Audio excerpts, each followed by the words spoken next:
Hello, today I'll be showing you the website for the National Council of Teachers of Mathematics. The URL is nctm.org, and if you type that in, it'll take you straight to their homepage. If you click up here at About, it gives you a brief overview of what NCTM is, and it also gives their mission statement. As the name suggests, this website's mostly for teachers, and its goal is to give teachers the resources they need to give a high-quality mathematics learning experience to students. So if you go back up here and go back to its homepage, it shows you at the bottom some of the journals you can get if you are a member, and also at the bottom shows some of their most recent news and also a calendar with dates for their next professional development opportunities. Back at the top, you can look at their classroom resources. The first one we're going to take a look at is the Activities with Rigor and Coherence, or ARCs for short. This is probably one of my favorite features on this site just because it can be so useful to teachers.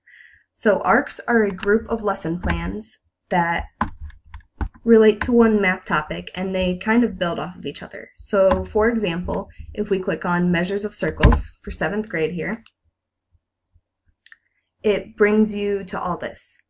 It gives a brief explanation on what the topic is, and then the next thing it always gives you is the hook, which is a brief activity that you give your students to get them thinking about the concepts you're going to teach in the lesson.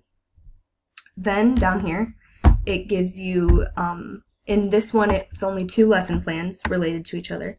In most of them there's more. It can go up to about 4 lesson plans usually.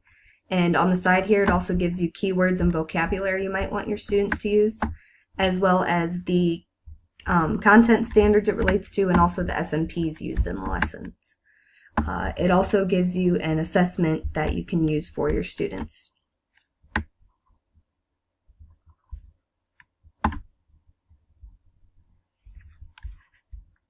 So if you go back to Classroom Resources,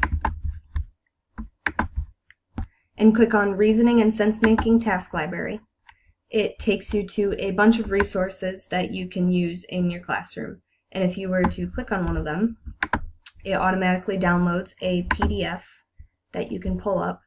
And on this PDF, it gives you the purpose of the task and how to use it in your classroom before giving you the actual worksheet that you would give to your students. And as you can see, there's a bunch of activities that they offer. So that's just a few of the classroom resources. There's obviously a lot more to choose from.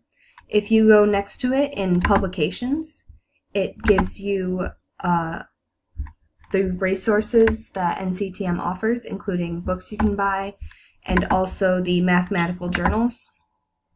And you can actually look at a lot of these journals, and if you were to click on one of them, open up the actual article, and you can download the PDF and read them. Unfortunately, I do think you need to be a member to access a lot of these.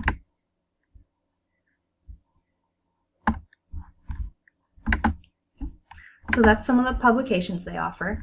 If you go next to it to Standards and Positions, you can access a lot of the Common Core standards and other standards to look at, and also NCTM's position statements.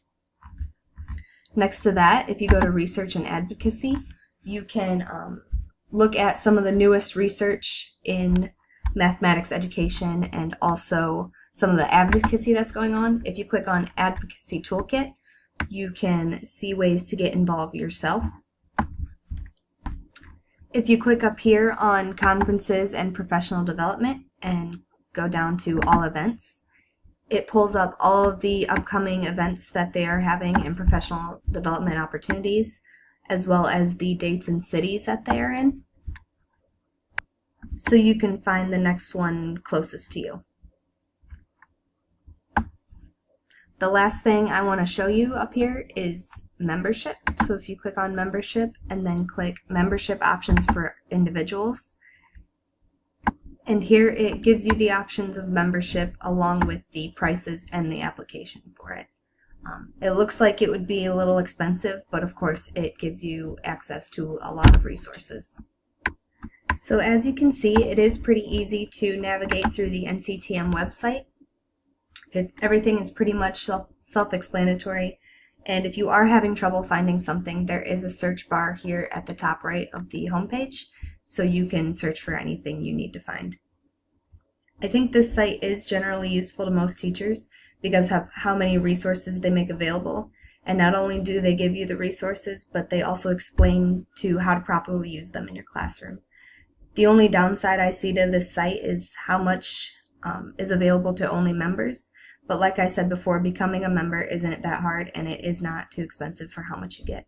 So that is the basic tour of nctm.org. Thank you for watching.